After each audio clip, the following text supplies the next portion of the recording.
Hi everybody, Scott from Birdsong Guitars and SD Curly and all kinds of guitar making endeavors and bass making endeavors. Today is kind of a Q&A session, but it's one that not nearly enough people ask of me. Scott, how should I pack a musical instrument for shipping? And this is how I like to see them packed, either coming back to me for modifications or what have you, or how other people whose instruments they are like to see them when they get them on their end, however it happens. An instrument should be packed better than a toaster. It's a little more fragile than that, and you're not protecting it from getting scratched, you're protecting it from getting run over by a truck. So, one little thing of sheet foam is not going to do anything. I'm going to show you how I, as a builder of high-end instruments, pack these instruments and then send them out. I pack them as if they were going to the Gaza Strip. Okay. First step, right over here, is a quality box. I use new boxes generally, unless I'm hard up for a new box, in which case I find one that is really, really good, albeit used. It's going to cost you money for a good box. It costs you money for the good bass. Spend it on the good box. So, you don't want one that's all ragged out and ripped and torn and has 5 other tags on. Come on now, really? Just go get a good box. Okay, so we have a good box. It's already filled a little bit with packing material at the bottom up to about here. You'll see them, it'll all make sense in a minute. And don't do like one little sheet of foam in the bottom of that either. It won't do anything. Crumple stuff up, pack it down in there, and we're going to pack the bass in the case using this sheet foam right here. No, it's not sheet, it's sheet foam. And it's great. We'll show you that, and then using this bubble wrap, we're going to secure the headstock, wrap it up, put it in the box. Okay, so by the miracle of time-lapse photography, in 1 second you're going to see this packed. Yes, indeed. Here it is. So here's what happened. We have foam at the butt end. That secures it with foam up on this end as well, and it won't move back and forth. We have foam that compresses down on either side, keeps it from moving side to side. The case is pretty tight, but movement is the enemy, not getting scratched. You don't want the instrument to be able to move in any direction in the case, and then you don't want the case to move in any direction in the box. One ragged out old t-shirt is not going to do a thing, okay? This is how you do it. And so then, also in the case, I throw in a couple of desiccant packs to absorb any moisture, because I never know where this thing is, going to fly over, what the weather's like, where it's going to end up. So here we have it. Here is a packed bass, also a piece of foam between the strings and the fingerboard, in case it gets bumped, doesn't leave little divots in your frets or what have you. There it is. Close it up. And then, giving as we're pros and we know these boxes and we know these cases and we know this packing material, we're going to give it 4.5 wraps. And it's going to fit down in that box like a hand in a glove. Okay, be right back.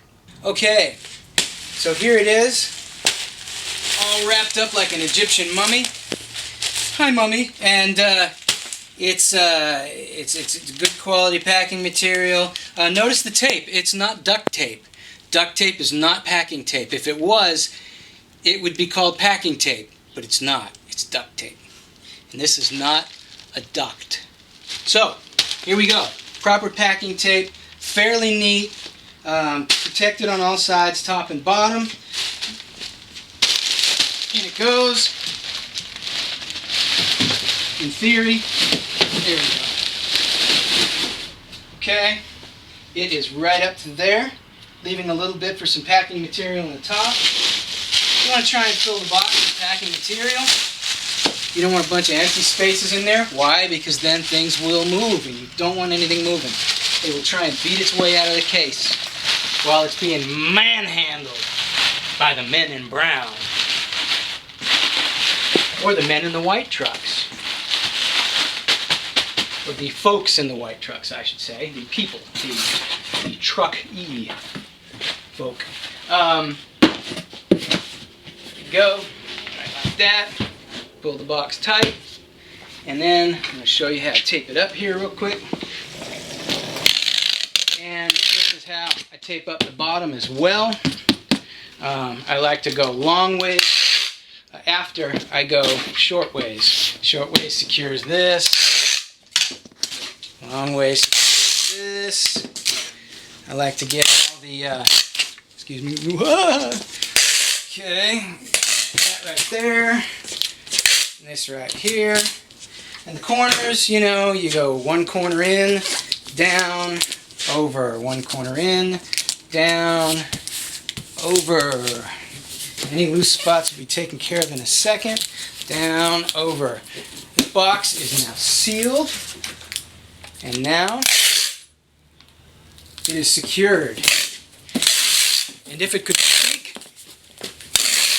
it would say, signed, sealed, delivered. I'm yours, bub. That's what it would say, bub.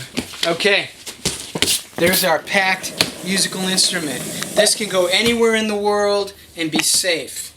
And when I put the label on here, the shipping label, I cover that thing up in clear tape, sideways, and then put one going down, just in case a machine grabs it or something drags, it doesn't lose the tag. Because if it loses the tag, it's not getting to you.